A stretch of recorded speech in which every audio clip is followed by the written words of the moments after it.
started out as co-ed that are now co-ed because they want to make things equal. I think that there should be, for example, parity in pay if a job is done the same way and equally as effective, then that makes good sense that there should be, pay equity. I think in terms of promotion and the ability to transcend, there shouldn't be glass ceilings, and that people should be able to reach their fullest potential, whether male or female. I think that's an inalienable right to be happy. But I think that somehow, perhaps there are, in valuing women, sometimes it seems to me, and this is just my opinion, it seems like we've lost the value of men in that. So now that we have embraced this notion of feminism as a cultural, iconic cultural trend, a lot of times we tend to devalue men and what their contribution is. We simply talk about them as, cheating on their wives, or, the fact that they look at women, and that's a bad thing because no good man should look at a woman. Men are visual, and they make fun of the fact that men will look at a woman and desire her. I think there's a lot to be said for the differences between male and female. And then I think that there needs to be some embracing of those differences and some appreciation. And I think that's one of the areas that I think has sort of been swept away. How do men reestablish the value of men in a feminist society? So how do you, besides being chivalrous, if a woman will allow that, or being kind, if a woman will allow that? I heard a woman on Facebook just this morning, upset and entered into a rant because a man said smile. And she said, and what in, God's creation ever gave him the right to think that he could tell me when or when not to smile? And I think, I don't know that she saw it as a man being a chauvinist, but I think for a lot of men, maybe that was an opportunity for that man to talk to that pretty lady. She wasn't a bad looking woman. I just thought it was ironic that she took such great offense. And there were many reasons that she stated that she took great offense. One, he was out of place. Two, he could have kept his mouth shut. I didn't need his opinion. He shouldn't tell me what to do, blah, blah, blah, blah, blah. And she went on for probably 42 comments about why this man shouldn't have said smile. Now, honestly, I think maybe this is where feminism gets to the place of kookiness, because I don't know that there was necessarily any ill intent by this particular person just speaking.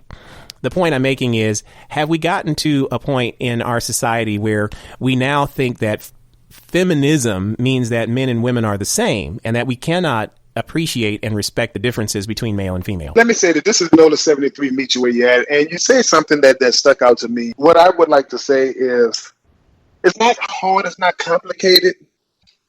When I listen to the story of the man saying smile, I don't know the whole, introductory of the story, but it goes back to what we were talking about earlier.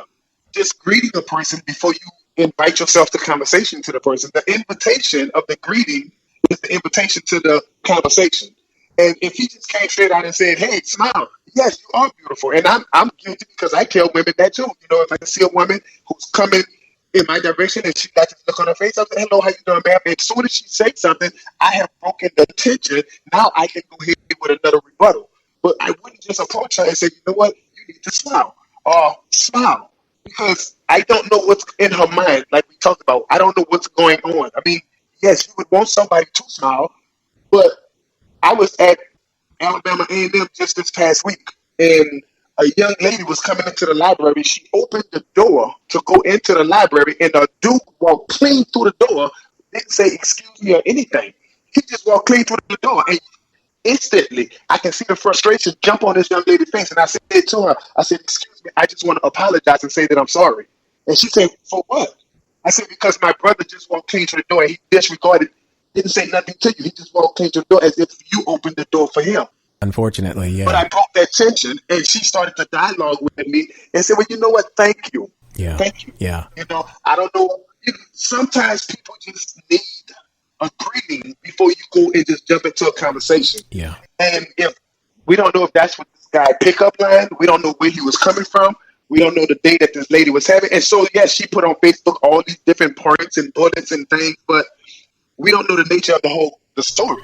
Yeah. So in all, we just need to learn how to go back to greeting people before we can say what we want to say. Yeah, I think you make a really great point. One is that relationship is key, even if it's just a chivalrous relationship. I think we have lost a lot of that in this notion of feminism, not femininity. I think femininity embraces chivalry. I think feminism does not. I think, unfortunately, that we have a lot of this push for equality, but we don't consider the gentle kindnesses that make our society greater than the animals. And I think that the gentleman who pushed past the woman unceremoniously, he might have been in a hurry, but if he had been chivalrous, he would have allowed that young woman the opportunity to egress the door. It's interesting you mentioned that. I have to relate another story that's kind of similar to that one. I was in a store purchasing a phone last week, and I went through the line, and this guy walks by. I was standing with a woman, and there was a young woman who was serving us, and she could have been my daughter, I guess. She was kind of young, and but she was an attractive young lady. And this young lady, a guy, I guess, thought she was attractive and was working there, and he couldn't think of anything to say. So first he said, did you pick those shoes? And she said, why, yes. And she was quite proud of her little heels wedge heels that she was wearing, I guess, or her clothes or outfit. And then the guy said, bad choice, and then walked on. And the thing was, he wanted to talk to her so bad. I could look at him. Now I know everything that he wanted to say didn't come out the way that he wanted to say it. And he just didn't have the skill set. And I think that's unfortunate that we haven't trained chivalry the way that it should be in our young men, so that our young women can receive the right type of treatment. Because I thought about it from the perspective of a father. I'm thinking, if some little knucklehead dude said that to my daughter, I'd have a word with him, dude, what is your problem? And it was funny. The woman who was with me, a tall model-esque woman, looked and said, not all men. She told the young lady, she said, not all men are like that one that just walked by. And she said, I'm with one who isn't. There is hope for you. And the fact is, I appreciated that because I try to be chivalrous. But the point I'm making is, wow, have we gotten to a point where feminism has pushed the extreme of the way we raise our children, so that we don't think of women in a special way at all? We now think of them as they're equal. We can talk to them anyway, and they can take it because they're women, and we're guys, and we're going to treat them equal to us. And guys don't necessarily talk softly to each other. I mean, we talk, sometimes we can be actually very aggressive. So if a guy doesn't think a woman is different in any way, shape, or form, and doesn't appreciate her for the finer qualities and the softer qualities that she brings to a relationship, how is he going to be able, first of all, to treat her with respect? And how is she going to end up in a successful relationship when she doesn't have anybody to choose from, and they're all being trained like this? I mean, do we have a responsibility as men to turn back the notion of feminism so that we can train chivalry in men? Well, I feel like I can. I would say we do have a greater responsibility. I'm going to go on the record, and I'm going to say Steve Harvey put out a book and a movie, Think Like a Man but Act Like a Woman. And to me, a woman should never want to try to think like a man. She needs to just act and think like a woman, because I'm not trying to think like a woman but act like a man. And so when you take and you manipulate the mindset to sell books, or to get famous, or to put a certain audience in your back pocket, just to hear your words, and it's not necessarily the right words that they need to hear, you become the opposite figure and political voice for what they need to become. And so now, when you have the women thinking like a man, then the daughters can't do nothing but think like a man. And I see a lot of YouTube videos and Facebook videos where women or young ladies are trying to fight like a man. That's the point I was about to bring right there.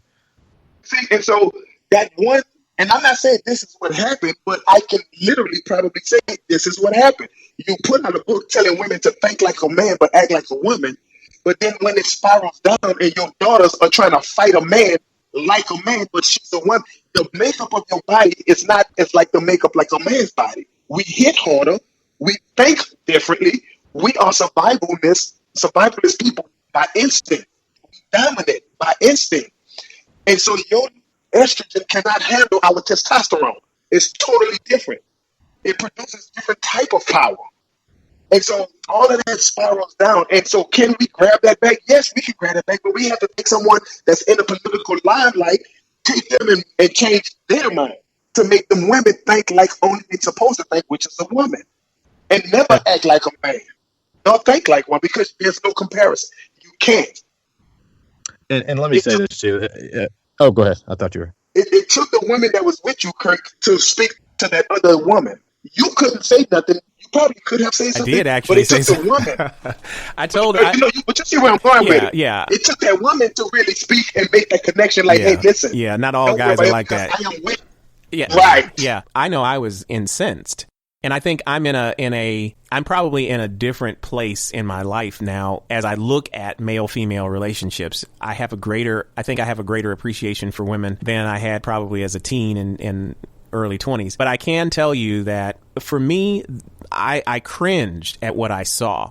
And to hear the statistics about marriages for young millennials being potentially something where they may not even have the opportunity, like you had the greatest likelihood that you were probably going to end up married. Now, that isn't a likelihood that will likely happen for many women. I mean, even if they're beautiful, even if they're educated, even if they are not poor, there's a good chance that they will end up not having a husband because many men just don't wish to take on the risk of uneven divorce courts, having to pay alimony and child support, and they would just rather have a little intercourse and keep on going. And I think we've cultivated a society where there's not a lot of sensitivity, and we've gotten sort of this extremism that is happening. And I think that's the concern that I have with pervasive feminism. If you flip it the other direction, where you have men being hard-nosed and taking away any opportunity for women to succeed, I think that's also terrible. I think there has to be a balance to where we look at relationships in such a way that we value both genders and we believe that we can't survive without them. Both of us have to be in the mix for this human race to survive. And I think that men tend to treat women less well when they treat them like men. That's the bottom line. Yeah. I definitely agree. There's no question in my mind. And back to Nola had a point. He was saying, as far as he said, women's estrogen cannot handle our testosterone. I think I know what he meant. And I want to just clarify, or if I'm not clarifying, then I want to speak to that point. I feel like I would have to disagree with the exact statement, but I don't think he meant it the way it sounded. Women's estrogen cannot handle our testosterone. I feel like, to say, for instance, that women's womanliness isn't as powerful as our manliness, I would disagree with that, but I don't think that's what he meant. I could be wrong. I believe womanliness is equally as powerful as manliness, if I can say that. So a woman being a woman is just as powerful as a man being a man. But a woman trying to, like you said, think like a man or be a man will be 100% watered down and less effective at both. Sure. And the exact same as a man doing the exact opposite. Sure. So, honestly, that opens up this notion of effeminate in men. Well, yeah. I mean, come on now. You know where that's going. That's true, and I'd like to. That's probably going to be a conversation for another day because I swear I got to get something. But what I'm thinking to myself is, we're still in the plane when I'm talking about this. I'm still in the plane of a woman enjoying, wanting to have a man or a husband, and a man still wanting to have a woman or a wife, but trying to be more of the opposite. Like you said with a woman. The womanliness. Hey, and I got to think like a man in order to do this. I got to think like a man. Angel, you need to think like a woman. That's what you are. I don't. Did the call drop? Oh, no. Keep going. Yeah. That's what you are. So anyway, but my point is, for instance, if me and Nola are upset with each other, man, you know what? We're upset with each other. We've talked. We can't think of anything else to do, man. We've got to slug this thing out. Like, we're done. All right. He sees me. I am in no way, him seeing my face in no way is going to calm him, is going to help him feel better, more than likely, or feel worse about hitting me. But man, I throw up a woman, I throw up a soft form-fitted woman, that sweet, innocent face. He is not, more than likely, and I could be wrong, but he is not going to punch her and deck her like me. No. He's just not. No. Her power, and let me just finish this one part, her power does not lie in her fist or her strength. It lies in her femininity. Right.